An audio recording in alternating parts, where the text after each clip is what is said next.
جی سوال ہے کہ اسلام میں لونڈیاں رکھنے کی اجازت ہے؟ پلیز واقعی میں اس لیے تھوڑی دیر کے لیے خاموش ہو گیا ہوں کہ آپ اس سے جتنا حد اٹھانا چاہتے ہیں اٹھا لیں، کیونکہ بعض اوقات ایسے خواب دیکھنے میں بھی ایک لذت ہوتی ہے۔ لیکن سر وہ میرا سلطان وغیرہ میں تو بہت ساری ہاں، یہ بہت اچھی طرح سمجھ لیجئے کہ یہ لونڈیاں، یہ غلام، یہ اسلام یا اسلام کی تعلیمات کا کوئی حصہ نہیں ہے۔ یہ دنیا میں ایک مصیبت موجود تھی اور صدیوں تک موجود رہی ہے۔ یہ کیسے پیدا ہوئی اس کو سمجھنا چاہیے۔ جب قبائلی تمدن تھا، آپ جانتے ہیں کہ دنیا 3 بڑے ادوار سے گزری ہے، یعنی پہلے قبیلوں کی صورت میں لوگ منظم ہوئے، اس کے بعد پھر جاگیردارانہ تمدن پیدا ہوا، بڑی بڑی ذمہ داریاں آ گئیں اور ایک زرعی زندگی پیدا ہوئی، اور پھر اس کے بعد انڈسٹریل ریولوشن ہوا، اور آہستہ آہستہ دنیا کے اندر ایک تیسرا دور شروع ہو گیا۔ اب ٹیکنالوجی نے اور خاص طور پر انفارمیشن ٹیکنالوجی نے ایک چوتھے دور کی ابتدا کر دی۔ تو جب قبائلی زمانہ تھا، اس میں ایک قبیلہ دوسرے قبیلے پر چراگاہیں حاصل کرنے کے لیے، نخلستان حاصل کرنے کے لیے، پانی ختم ہو جاتا تو حملہ کر دیتا تھا۔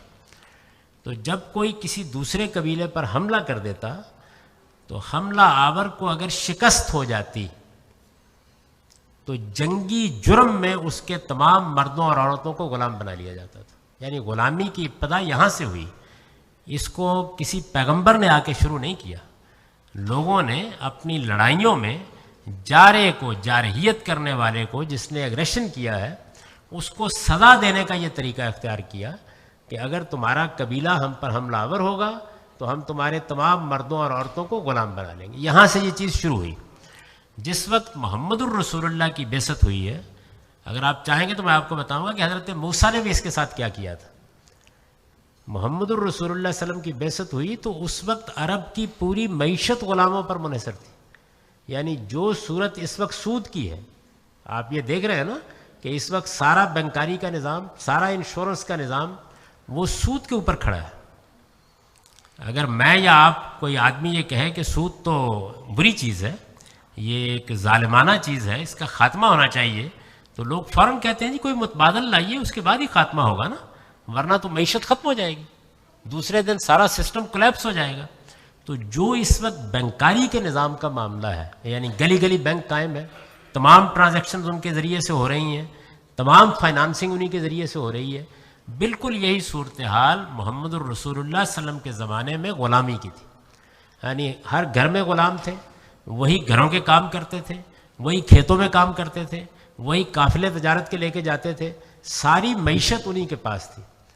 اور یہ بھی لوگوں کا خیال ہے کہ وہ سارے کے سارے کوئی نوجوان لڑکے لڑکیاں ہوتے تھے، بوڑھے تھے، لنگڑے تھے، لولے تھے، گھروں کے اندر رہتے تھے، برسوں سے لوگوں کے پاس موجود تھے، اور ان کو بیچ بھی دیا جاتا تھا۔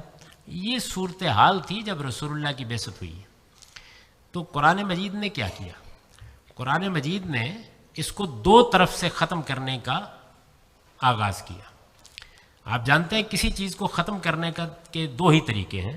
ایک یہ کہ وہ جہاں سے پیدا ہو رہی ہے وہاں سے اس کو بند کیا جائے، دوسرے یہ کہ جتنی پیدا ہو چکی ہے، سیلاب آتا ہے نا، تو سیلاب جب آ جاتا ہے تو آپ کو دونوں کام کرنے پڑتے ہیں کہ یہ پانی آ کہاں سے رہا ہے، وہاں کوئی بند باندھے، اور دوسرے یہ کہ جو آ چکا ہے اس سے نمٹے۔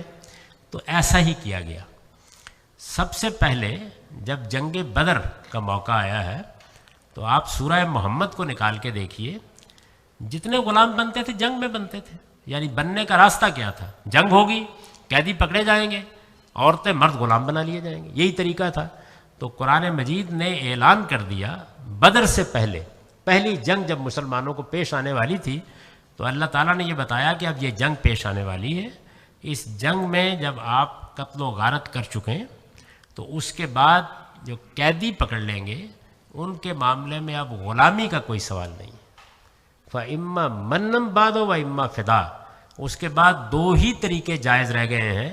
ایک یہ کہ آپ ان کو فدیہ دے کے رہا کر دیں، دوسرے یہ کہ احسان کے طور پر رہا کر دیں۔ تو اس طرح سے غلامی کے پیدا ہونے کا دروازہ بند کر دیا گیا۔ اب وہ غلام تھے جو پہلے سے غلام بن چکے ہیں، لوگ ان کو خرید چکے ہیں، وہ ان کے گھروں میں ہیں، ان کے بارے میں اگر یہ کہا جاتا کہ آج کے بعد سب کو آزاد کر دو تو آپ جانتے ہیں نتیجہ کیا نکلتا؟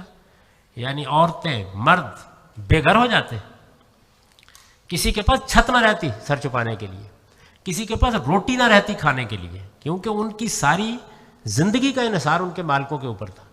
عورتیں کعبہ گری پر مجبور ہو جاتی، مرد بھیک مانگنے پر مجبور ہو جاتے ہیں، یہ نتیجہ نکلتا۔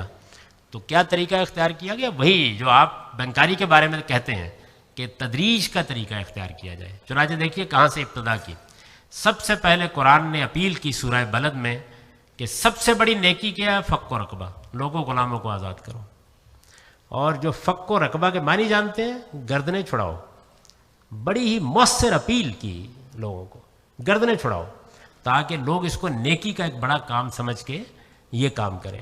تو لوگوں نے آزاد کرنا شروع کیے، بعض لوگوں نے نیکی کے طور پر خرید کر آزاد کرنا شروع کیے، گویا جو موجود غلام ہیں ان کی آزادی کی ایک تحریک چل پڑی۔ اس کے بعد قرآن مجید نے ایک دوسرا حکم دیا، اور رسالت مآب صلی اللہ علیہ وسلم نے اس کو نافذ کیا، کہ نفسیات بدلی جائے۔ اس لیے کہ غلام تو بیچارے بالکل گرے پڑے تھے سوسائٹی میں، تو یہ کہا گیا کہ اب غلام اور لونڈی کا لفظ استعمال نہیں کیا جائے گا۔ عربی زبان میں غلام کو عبد کہتے ہیں اور لونڈی کو اما کہتے ہیں، تو یہ طے کر دیا گیا کہ یہ لفظ کا استعمال ختم کر دیں مسلمان، اسی جگہ فتح اور فتات، بوائے اور گرل یا مین اور ومن کے الفاظ جاری کر دیے گئے تاکہ نفسیات تبدیل ہو۔ اس کے بعد اللہ تعالیٰ نے فرمایا کہ جتنے ذی صلاحیت غلام ہیں ان کی شادیاں کرائی جائیں تاکہ ان کے گھر آباد ہوں، یہ اپنے پاؤں پر کھڑے ہونے کے لیے راستے نکالیں۔ پھر جتنے گناہ لوگوں سے ہو جاتے تھے مذہبی لحاظ سے، مثلا زہار کر لیا، روزہ توڑ دیا، اس میں سب سے پہلے یہ کہا گیا غلام آزاد کرو، تاکہ لوگوں کے اندر آہستہ آہستہ پھر وہ وقت آ گیا کہ جب یہ حکم دے دیا گیا کہ جو خود کھاؤ گے ان کو کھلاؤ گے، جو خود پہنو گے ان کو پہناؤ گے۔ یہ ذرا اپنے ملازمین کے بارے میں عمل کر کے دیکھیے، اندازہ ہو جائے گا۔ مقصد کیا تھا؟ مقصد یہ تھا کہ لوگ اس کے تحمل نہیں کر سکیں گے تو آزاد کریں گے تاکہ وہ اپنے پاؤں پر کھڑے ہوتے چلے جائیں۔ پھر لوگوں کو ترغیب دی گئی کہ جن لونڈیوں کی اخلاقی حالت اچھی ہے ان کے گھروں میں ان کو بہتر حالت میں رکھا گیا ہے، لوگ کوشش کریں کہ اگر وہ شادی کرنا چاہتے ہیں تو ان سے شادی کر لیں۔ قرآن مجید نے سورہ نساء میں اس کو بیان کیا۔ اس طرح کی بہت سی اور اصلاحات کرنے کے بعد آخر میں سورہ نور میں یہ حکم دے دیا گیا کہ اب ہر لونڈی اور غلام کو یہ حق حاصل ہے کہ وہ اپنے مالک سے یہ درخواست کرے کہ مجھے 1 سال 6 مہینے جتنی وہ مناسب سمجھے اس کی مہلت دے دی جائے، اس عرصے میں کما کے اپنی قیمت ادا کر دوں گی۔ کوئی غلام اپنی کمائی کا مالک نہیں ہوتا تھا، اس کو مکاتبت کہتے ہیں۔ اس کا حکم دے کے میں نے اس کو تعبیر کیا اپنی کتاب میں کہ گویا غلاموں کی آزادی کا پروانہ ان کے ہاتھ میں پکڑا دیا گیا کہ اپنی تقدیر کے پروانے پر خود دستخط کر لو، تاکہ یہ 1 سال 6 مہینے کی مہلت میں پتہ چل جائے کہ اپنے پاؤں پر کھڑے ہو سکتے ہیں یا نہیں کھڑے ہو سکتے۔ تو یہ طریقہ اسلام نے اختیار کیا، یعنی ایک طرف غلام بنانے پہ پابندی لگا دی اور دوسری طرف آزادی کی راہ اس طریقے سے کھول دی۔ مجھے بتائیے اس سے بہتر طریقہ کسی برائی کو ختم کرنے کا ہو سکتا ہے کوئی؟ تو فخر کے ساتھ اس کو بیان کیجئے۔ باقی یہ مولویوں کو کام کرنے دیجئے کہ وہ اب بھی کہتے ہیں کہ اندرا گاندھی سے ہم لڑیں گے اور اس کو لونڈی بنا کے رکھیں گے۔ یہ میں نے خود اپنے کانوں سے سنا۔ اور یہ